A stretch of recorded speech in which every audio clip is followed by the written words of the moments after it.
क्या आपने कभी ऐसा अनुभव किया है कि कुछ दिन सहज रूप से शांति से भरे होते हैं, जैसे कोई भीतर ध्यानस्थ हो, और कुछ दिन ऐसे भी होते हैं जब सब कुछ अस्त व्यस्त लगता है, मन बेचैन रहता है, कार्यों में अड़चन आती है और ऊर्जा जैसे बिखर गई हो। यह केवल भावनात्मक या मानसिक उतार चढ़ाव नहीं होता, बल्कि इसके पीछे प्रकृति और शरीर के बीच की सूक्ष्म लय काम कर रही होती है। योग और स्वरोदय शास्त्र के अनुसार हमारे शरीर की नाड़ियां, जिनसे प्राण ऊर्जा बहती है, केवल हर घंटे नहीं बल्कि चंद्रमा के साथ चल रहे पक्षों के अनुसार भी बदलती हैं। एक चंद्र मास में दो पक्ष होते हैं, शुक्ल पक्ष जिसमें चंद्रमा अमावस्या से पूर्णिमा की ओर बढ़ता है, और कृष्ण पक्ष जिसमें वह पूर्णिमा से अमावस्या की ओर घटता है। प्रत्येक पक्ष में 15 दिन होते हैं, और इन 15 दिनों के भीतर हर 3-3 दिन पर नाड़ी प्रवाह का क्रम स्वाभाविक रूप से बदलता है। 3 दिन इरा नाड़ी यानी बाईन नासिका का शीतल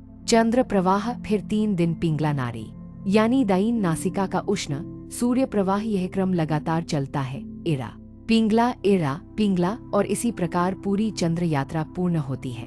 यदि शरीर और मन संतुलित हो तो व्यक्ति सूर्योदय के समय बैठकर अपनी श्वास की दिशा को पहचान सकता है और उस दिन की चंद्र लय के अनुसार अपनी नाड़ी के प्रवाह को जांच सकता है। जैसे यदि आज कृष्ण पक्ष का 5वां दिन है तो इरा नाड़ी का प्रवाह स्वाभाविक माना जाता है। यदि इस दिन व्यक्ति की बाईन नासिका सक्रिय हो तो यह संकेत है कि उसका शरीर प्रकृति की लय के साथ पूर्ण समरसता में है। परंतु यदि उस दिन पिंगला चल रही हो तो इसका अर्थ है कि आहार, विचार, दिनचर्या या आंतरिक भावनाओं में कुछ विकृति है जिसने शरीर की लय को बाधित कर दिया है।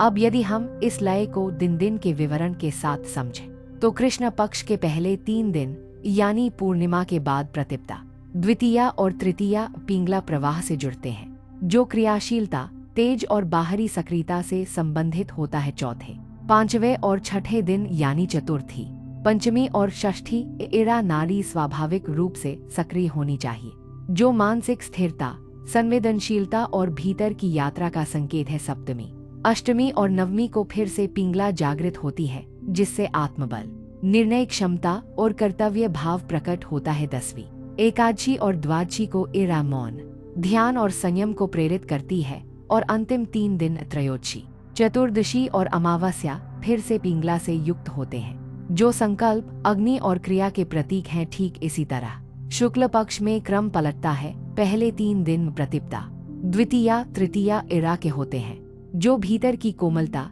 रचनात्मकता और मानसिक विश्राम को जगाते हैं। फिर अगले 3 दिन चतुर्थी, पंचमी, षष्ठी पिंगला के होते हैं, जो ऊर्जा, एकाग्रता और बाहरी दुनिया से जुड़ने की शक्ति प्रदान करते हैं। सप्तमी, अष्टमी और नवमी को फिर से इरा लौटती है, और चक्र अंततः पूर्णिमा तक पूर्ण हो जाता है, जहां इरा की परम शांति और चेतना की स्थिरता का अनुभव होता है।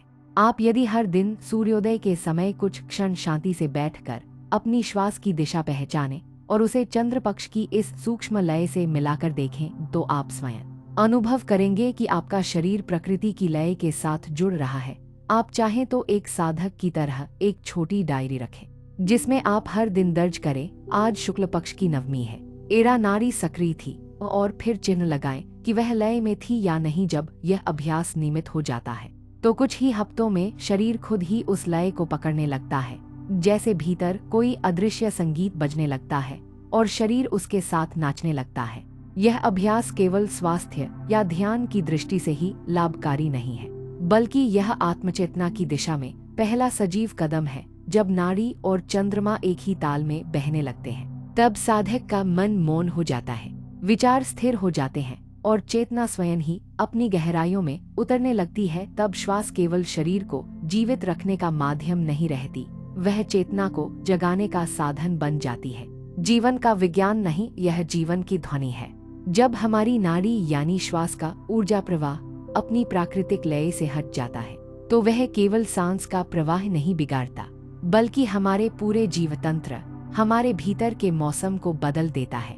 कल्पना कीजिए, शरीर को ऊर्जा चाहिए क्योंकि आपने अभी अभी भोजन किया है, पर शरीर को गर्मी देने वाली पिंगला नाड़ी सक्रिय नहीं है, बल्कि इरा नाड़ी ठंडी चंद्रोजा वाली चल रही है।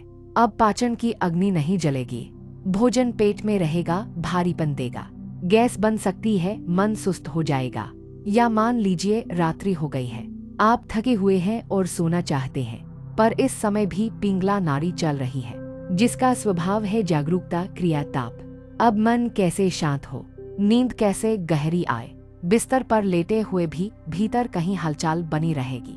शरीर लेटा होगा लेकिन मन दौड़ रहा होगा, और अगर ऐसा लगातार होता रहा तो व्यक्ति दिन प्रतिदिन नींद की गुणवत्ता खोने लगता है। शरीर थकता है, मन भारी होता है, लेकिन विश्रांति नहीं आती। अब सोचिए, ध्यान करने बैठे हैं, शांत मौन होना चाहते हैं, पर इरा और पिंगला में संतुलन नहीं है। ऐसे में सुषुम्ना नाड़ी, जो कि चेतना की सीधी धारा है, वह कैसे जागेगी। ध्यान होगा लेकिन गहरा नहीं, आंखें बंद होंगी लेकिन भीतर विचारों की हलचल रुकेगी नहीं। शब्दों का मौन होगा पर चित्त मौन में नहीं डूबेगा। धीरे धीरे यह नाड़ी असंतुलन एक अंदरूनी असंतोष का कारण बनने लगता है। आप कार्य कर रहे होते हैं पर उत्साह नहीं होता, सफलता मिल रही होती है पर संतुष्टि गायब रहती है। दुनिया से जुड़ाव है पर अपने आप से दूरी महसूस होती है।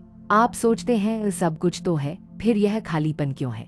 यह खालीपन, यह बेचैनी कई बार सिर्फ इसलिए होती है क्योंकि आपकी नाड़ी आपकी प्रकृति से संवाद नहीं कर रही। पर इसका समाधान जटिल नहीं है, बहुत सीधा, बहुत सरल उपाय है, और वह है जागृति और अभ्यास। हर सुबह सूरज के उगने के समय सिर्फ 1 मिनट अपनी आंखें बंद कीजिए, अपनी श्वास को महसूस कीजिए।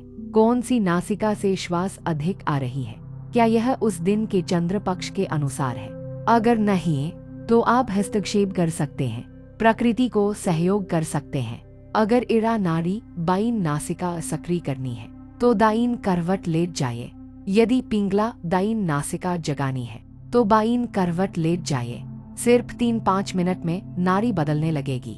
फिर धीरे धीरे अनुलोम विलोम करें, फिर नाड़ी शुद्धि प्राणायाम शांत और लयबद्ध गति से। यदि जरूरत हो तो चंद्र भेदन प्राणायाम करें, सिर्फ बाईं नासिका से श्वास लेना पूर्णविराम, या सूर्य भेदन सिर्फ दाईं से। जिस नाड़ी को सक्रिय करना हो उसी के अनुसार। यह सब किसी जटिल योग की तरह नहीं, बल्कि प्रकृति की भाषा से बात करने जैसा होता है। कुछ ही दिनों में आप अनुभव करेंगे कि शरीर बिना घड़ी के सही समय पर जाग रहा है, भोजन सही समय पर भूख दे रहा है, और ध्यान अब केवल अभ्यास नहीं, एक अनुभव बनने लगा है। क्योंकि अब आपकी श्वास प्रकृति के साथ बह रही है। अब नाड़ी केवल भीतर चलने वाली हवा नहीं, बल्कि एक संगीत है जो ब्रह्मांड के राग से जुड़ चुका है। जब भीतर की नाड़ी और बाहर की चंद्र किरण एक ही धुन में बहने लगे तो साधक को मौन सुनाई देने लगता है, और वहीं से आत्मा की यात्रा प्रारंभ होती है।